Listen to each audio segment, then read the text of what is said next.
Cement sector આપણે જાણીએ છીએ મર્જર, એક્વિઝિશન, કન્સોલિડેશન, પણ તેમ છતાંય બધાએ પોતાની કેપેસિટી સતત વધારી છે. આજે જે આપણા કોર સેક્ટરના આંકડા ગઈકાલે આવ્યા એને આપણે સવારે જ્યારે નજર કરી રહ્યા છીએ તો એક સિમેન્ટનું પ્રોડક્શન અને ઇન્ફ્રાસ્ટ્રક્ચરની અંદર ડેવલપમેન્ટ આ બંને બહુ જબરદસ્ત ગ્રોથ બતાવી રહ્યા છે, જેવું બતાવે છે કે સિમેન્ટની માંગ સતત આઈ ગેસ યથાવત રહેશે. સર યશજી, આપ જોશો તો સિમેન્ટ સેક્ટરની આપણે જે વાત કરીએ માંગ યથાવત છે, પણ આપણે જોશું તો ત્યાં એક જે ગ્રોથ આપણને જોવા મળે છે, ગ્રોથ નથી જોવા મળતો, અને સાથે સાથે એક હાઈલી કેપેક્સ સેક્ટર હોવાને કારણે ત્યાં જોશો તો હવે એક્વિઝિશન અને મર્જરના આપણને ત્યાં જોવા મળી રહ્યા છે. તો આ રીતે આપણે અંબુજા સિમેન્ટ અને એસીસીની પણ વાત કરીએ તો એક અત્યારે એક મર્જરનું આપણને ન્યૂઝ જોવા મળ્યા છે, સાથે સાથે ઓરિયન્ટ સિમેન્ટ પણ થઈ રહ્યું છે. બીજું આપ જોશો તો ટેકનિકલી આપણે આખું સેક્ટર એનાલાઇઝ કરીએ તો ઇન્ફ્રાસ્ટ્રક્ચર વાઇઝ અથવા તો સિમેન્ટ સેક્ટર એ બંને એક સાઇડવેઝ ઝોનમાં છે. ઇન્ફ્રાસ્ટ્રક્ચર જે સ્ટોક્સ છે એમાં તો આપ જોઈશું તો ઇનફેક્ટ ખાસો મોટો ઘટાડો આવ્યો છે, જેમ કે એનસીસી છે, કેએનઆર કન્સ્ટ્રક્શન છે, ત્યાં તો ઘણા બધા મોટા ઘટાડા આપણે જોવા મળ્યા છે.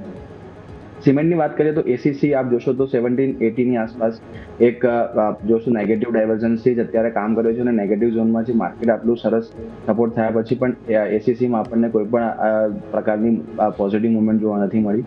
સાથે સાથે અંબુજા સિમેન્ટ પણ 600-620ની આસપાસના હાઈ કર્યા પછી એક સાઇડવેઝ ઝોનમાં છે અને 550-560ની ઝોન પર એક રેઝિસ્ટન્સ મળે છે અને 540-530ની આસપાસ એક સપોર્ટ ઝોન છે.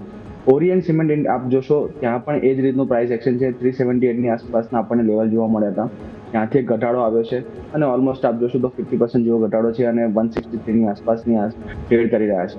ટેકનિકલી આ ત્રણેય કાઉન્ટરની અંદર અત્યારે કોઈ પણ પ્રકારનું નવું ફ્રેશ એન્ટ્રી નથી મળી રહી. મર્જર એક્વિઝિશનના લીધે ઓરિયન્ટ સિમેન્ટને આઈ થિંક થોડો બેનિફિટ છે, તો એમાં આપણને એક પ્રકારની અત્યારે ઉછાળો જોવા મળે. પણ અત્યારે ટેકનિકલી કે નવી કોઈ ફ્રેશ એન્ટ્રી આપણે કરવી હોય શોર્ટ ટર્મ માટે તો ત્યાં કોઈ અત્યારે એન્ટ્રી નથી. હા, લોંગ ટર્મ માટે આપણે કોઈ મોટી કંપની બનશે અને ત્યાં આપણે કોઈ ઇન્વેસ્ટમેન્ટ કરવું હોય તો એ રીતે કરી શકાય. હાલ ફિલહાલ આ બંને સેક્ટર્સ એક સાઇડવેઝ ઝોનમાં છે અને નવી ફ્રેશ એન્ટ્રી અહીંયા અત્યારે ટેકનિકલી નથી બની. ઓકે, તો વ્યૂ આ પ્રમાણે અહીંયાથી ખાસ બની રહ્યો છે. ઓરિયન્ટ સિમેન્ટ અત્યારે કંઈક 0.8% વધુની તેજી પર છે.